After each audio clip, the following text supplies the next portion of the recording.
السلام عليكم حبايب، والله العظيم لعبة البوبجي صاير أقرف منه ما في، بس كرمال الكمبرة تبعهم. يعني مثلا إلي ساعة بالحاويات يا جماعة وما يتنفسون.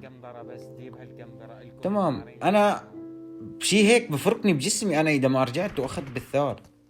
يعني حد يقتلني هيك وأخص شي غدر يا أخي. والله لو إنه مفايتني ما بزعل، بس تجيني غدر ليش؟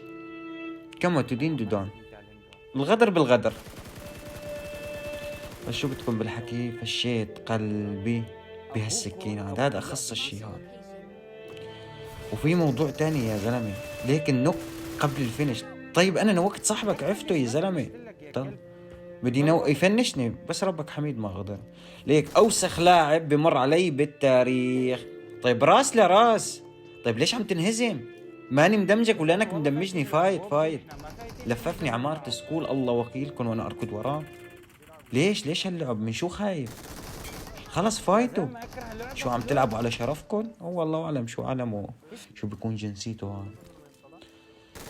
ليك هدول منين بيجوك، منين بخلق وما بتعرف. الله يرحم أيام البوبجي، أيام السيزون الثالث والرابع، عن جد كانت أحلى أيام. هدول ما بيطلعوا من البيت بس كأنه أوكران. جد سيرفر أوروبا صاير مقرف. رأيكم أيه أحلى، سيرفر أوروبا ولا سيرفر الشرق؟ أيه بتفضلوا؟